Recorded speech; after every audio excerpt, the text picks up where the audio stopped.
Olá pessoal, tudo bem com vocês? Bom dia, boa tarde, boa noite, independente do horário que vocês assistam ao nosso vídeo. E vamos dar prosseguimento ao nosso trabalho em busca de informações, em busca do bom conhecimento. Hoje nós vamos falar sobre três temas no mesmo vídeo, três temas bem diferentes, bem distintos e todos com uma pitadazinha de curiosidade, né? De coisas curiosas, de coisas interessantes. Nós vamos falar sobre cinema, mas não no sentido de diversão, mas no sentido de ideologia, de propaganda política. Nós vamos falar também sobre geografia, sobre um grande local, nós vamos falar sobre uma economia aí de um local bem interessante. E, por fim, nós vamos falar um pouco sobre história e religião, os dois mesclados. E vocês vão achar bem interessantes os nossos temas. Então, como eu sempre digo, vamos subir nesse balão e vamos viajar e descobrir fatos, coisas, pessoas que fizeram parte do nosso mundo, vasto mundo. Pessoal, nós vamos começar falando sobre cinema, mas como eu disse a vocês, não no sentido de entretenimento, mas nós vamos falar sobre dois festivais, eu não diria festivais, mas dois grandes prêmios do cinema mundial e que hoje até eu não vejo muito comentário, né? Eu não sinto as pessoas, pelo menos de alguns anos para cá, eu não vejo as pessoas muito interessadas. Mas esses dois grandes prêmios do cinema mundial já mexeram muito com o imaginário, para variar com o meu, né, que gosto muito de cinema. E hoje nós vamos falar um pouquinho sobre cada um, o que é cada um deles e também a questão, por incrível que pareça, a política, né? Ideologia também, mas principalmente política, que envolve ou que envolveu esses prêmios do cinema mundial. Nós vamos falar sobre a origem do Festival de Cannes, da França, e também a origem do prêmio do cinema, o prêmio máximo do cinema, chamado Oscar. Então, vamos a eles. Primeiro, eu vou falar a vocês sobre o Festival de Cannes.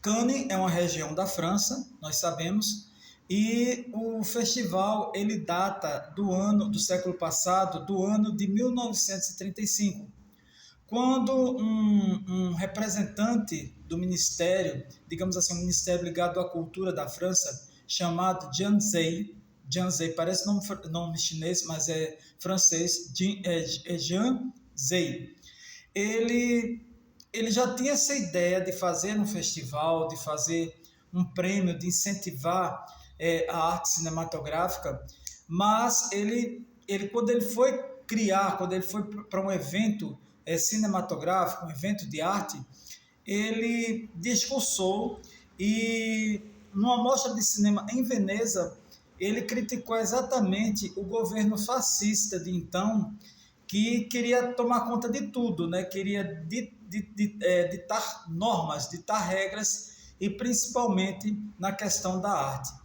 Então, ele era contra, obviamente, aquela postura ditadora, e o que é que ele fez? Ele queria que fosse criado uma nova mostra, uma nova premiação, e que não tivesse tanta influência ideológica, tanta pressão ideológica exatamente por parte do fascismo lá na Europa. Então ele fez o seguinte: após 4 anos, ou seja, 1939, ele elabora um novo evento, porém ele não pôde dar sequência ao movimento, ele e os auxiliares dele. Por quê? Porque foi na época da Segunda Guerra, né, 1939. Então a França ela ficou aliada ao Reino Unido e à Alemanha, então foi bomba para tudo quanto é lado, então não tinha condições de ser implementado mesmo a primeira edição do festival. Porém, eles conseguiram fazer algo, digamos, meio mambembe, né? E, de todo jeito, um filme ele foi apresentado. Union Pacific, né? Que a tradução é União Pacífica. Passou o tempo, terminou a Segunda Guerra Mundial, finalmente, graças a Deus, e por volta, esse filme, perdão, União Pacific, era de Cecil B. DeMille. Mas em 1946, ou seja, após um ano do final da Segunda Guerra Mundial, a ideia desses homens de fazerem um festival totalmente voltado para o cinema, sem questões ideológicas, eles realmente conseguiram. E no ano de 1946, após a Segunda Guerra Mundial, eles conseguiram fazer a primeira mostra, o primeiro Festival de Cannes, que reuniu mais de 20 filmes. Mais de 20 filmes foram apresentados e concorreram aos prêmios. E os prêmios, as categorias do Festival de Cannes eram a Palma de Ouro do Festival de Cannes, a gente vê até hoje nos telejornais, Palma de Ouro, o Grand Prix, o Grand Prix que ele vai exatamente para quando os filmes eles têm uma pesquisa muito elaborada. Melhor interpretação masculina, melhor interpretação feminina, melhor direção e melhor roteiro. Então, de 1946 para cá, o Festival de Cannes é um dos festivais de cinema mais concorridos e mais respeitados do planeta. Do Festival de Cannes, nós vamos para o Oscar. A ideia principal do Oscar foi implementada no ano de 1927, porém, só foi concretizada 2 anos depois, no período da Grande Depressão, da economia americana, ou seja, em 1929. Hoje, ele é um evento, obviamente, milionário, com uma audiência de centenas, de milhões de espectadores, e hoje, com a atuação da internet pelo mundo, mas, assim, na minha humilde opinião, não tem mais o glamour que tinha na década de 50, 60, 70, 80 e por aí vai. No próprio YouTube, nós podemos ver as grandes premiações de outrora e os grandes nomes da sétima arte. Então, o que aconteceu? Só para vocês terem uma ideia, a comissão, os membros da Academia de Cinema de Hollywood, que fica em Los Angeles, uma das principais cidades dos Estados Unidos, na Califórnia, tem cerca de 9.500 membros, que eles fazem toda a votação a respeito dos filmes que irão para a noite de gala do cinema mundial, que é o Oscar. Mas, para vocês terem uma ideia, o Oscar ele foi criado no começo do século passado e ele serviu como uma propaganda ideológica do governo norte-americano. Nós sabemos que os Estados Unidos se tornaram o que são hoje devido à Segunda Guerra Mundial, porque eles produziam muito armamento, eles produziam máquinas, sempre foram o país mais avançado do planeta tecnologicamente falando. Então, o que eles fizeram? Dali, eles se tornaram uma grande potência econômica, financeira, militar, e o cinema, que era muito bem feito, Hollywood caprichava na sétima arte, nas películas, como eu costumo dizer, então se tornou um meio de propagação ou de propaganda ideológica dos Estados Unidos. Então, nas obras, nos filmes, havia sempre personagens, histórias, fatos dentro dos filmes que retratavam o modus vivendi norte-americano. Então, Hollywood se tornou a meca do cinema na época, e o papel do Brasil, e o papel de um filme estrangeiro. Os filmes de Hollywood, aliás, o Oscar, o Festival de Cannes premia qualquer filme de qualquer lugar, de qualquer idioma. Já o Oscar, ele privilegia os filmes que são feitos na língua inglesa. Porém, há uma categoria chamada Melhor Filme Estrangeiro, que ali algum filme que se destaque, ele pode concorrer. E o Brasil nessa história toda?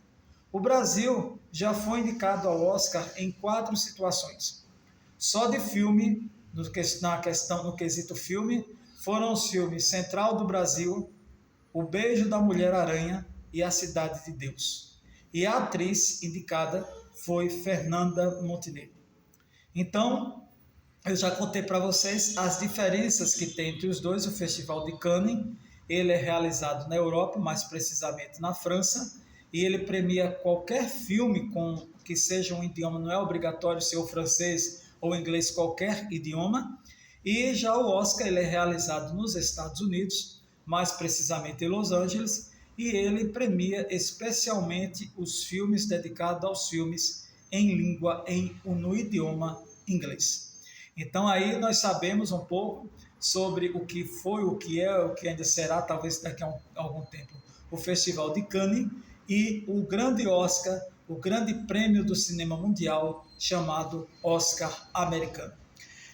Desse assunto nós vamos para outro, nós vamos para a geografia e nós vamos lá para a Ásia para variar, nós vamos para o sudeste da Ásia e vamos falar sobre um tigre asiático. Não é um animal, tigre asiático é um nome dado aí às grandes nações da Ásia, que são grandes potentados financeiros e econômicos. Nós vamos falar hoje sobre Singapura.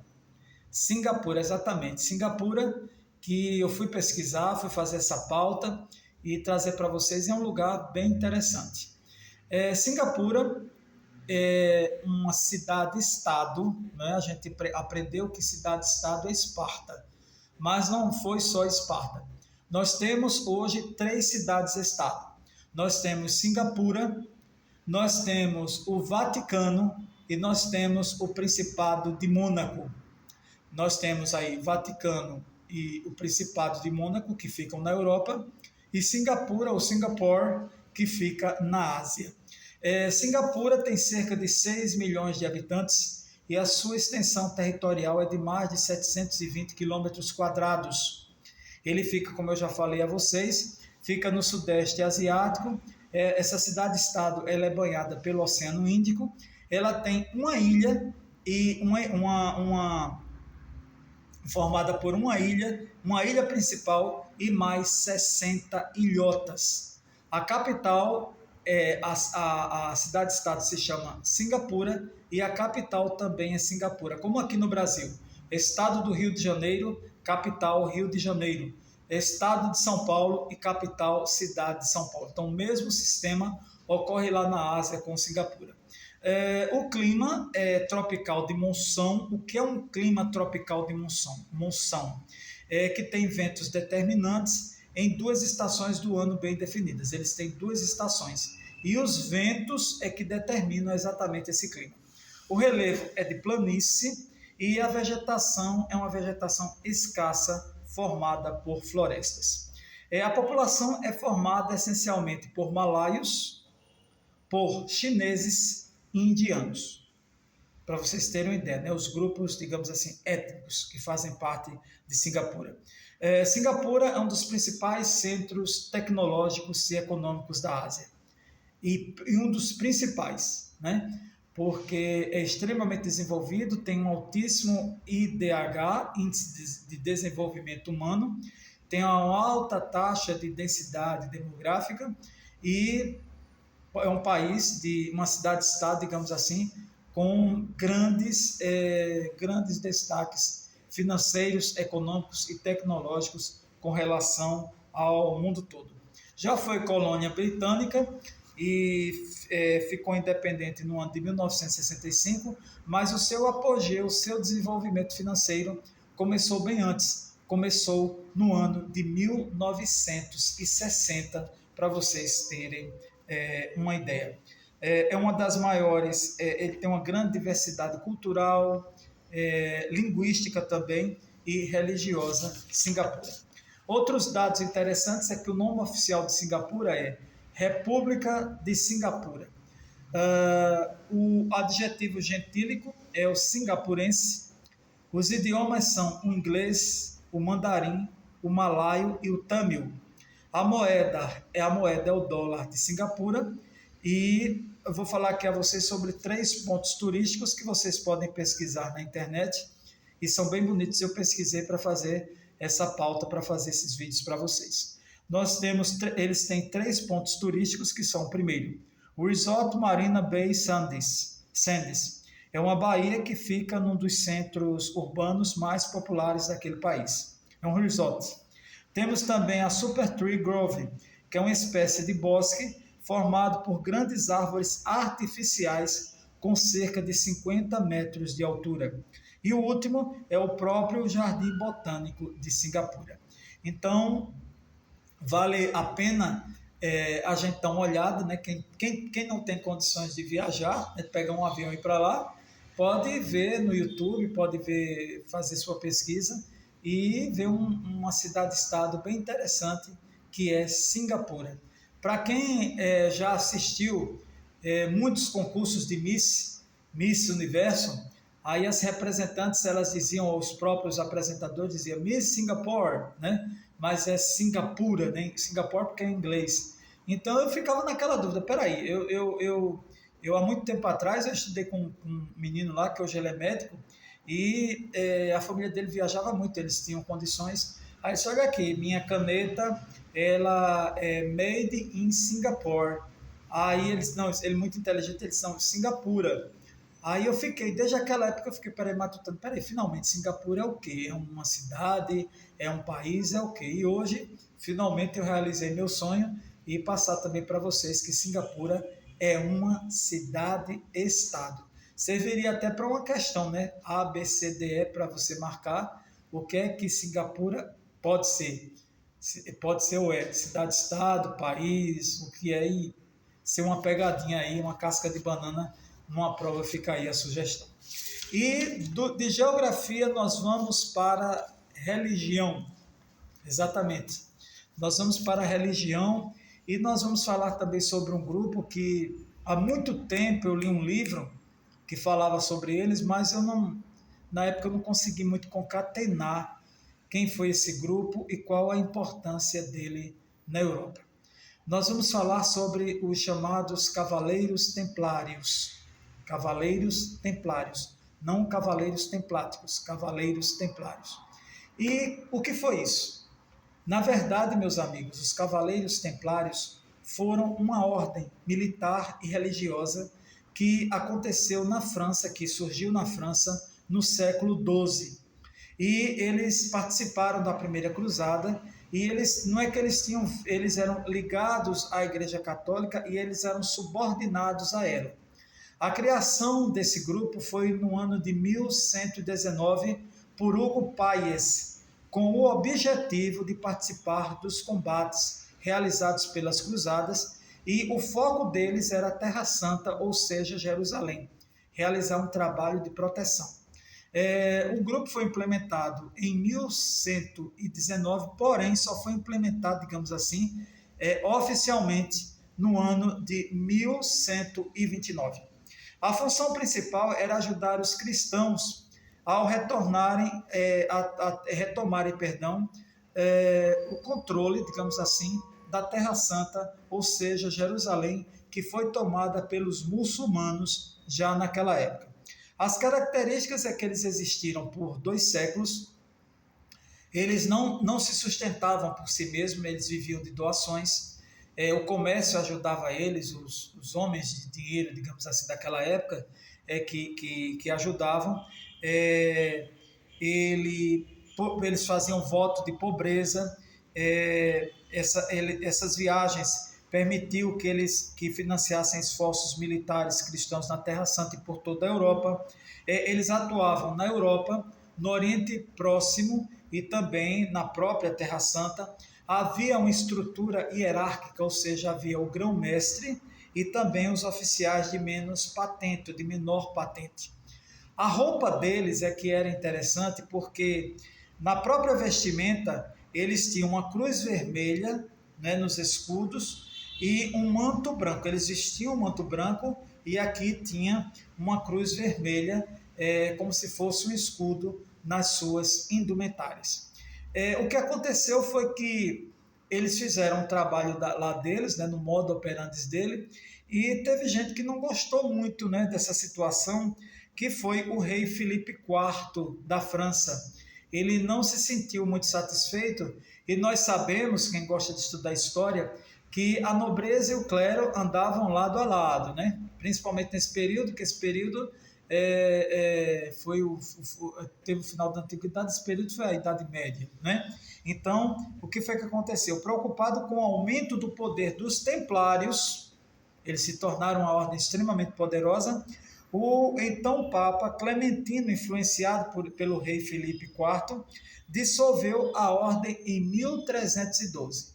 E muita gente foi morta, muita gente foi detonada, principalmente os componentes do então chamado Grupo Ordem dos Templários.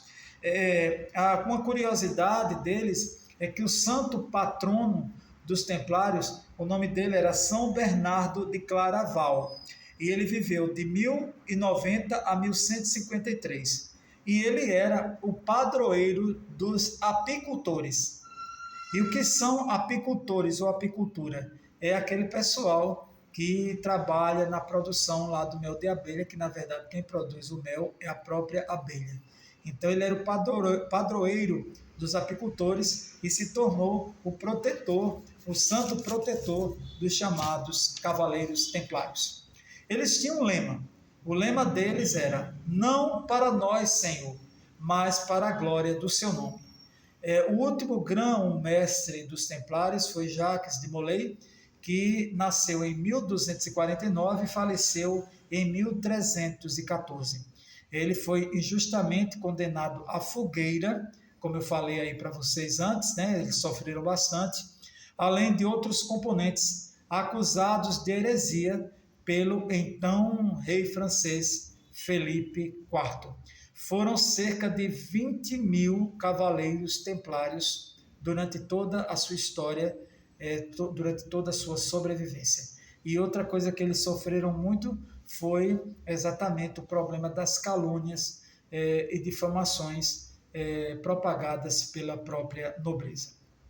Então, pessoal, aí 3 temas, né, bem interessantes, que vocês procurem os detalhes, como eu sempre digo, nos livros, nas bibliotecas. Visitem as bibliotecas. A biblioteca é um lugar maravilhoso. Ou vocês vão para a web, né?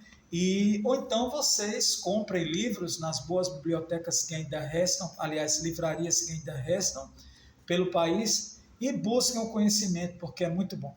A gente vai entendendo muita coisa, como eu sempre falo, faz bem ao cérebro, faz bem à alma, faz bem ao nosso traço psicológico, e a gente só tem a lucrar quando a gente busca o bom conhecimento. Nós falamos aqui sobre a história do Festival de Cannes, sobre o Oscar, falamos também sobre os Cavaleiros Templários e falamos também sobre Singapura, que não é um país, é uma cidade-estado da Ásia. Está contado, agradeço a vocês pelas visualizações e até o nosso próximo vídeo. Está contado.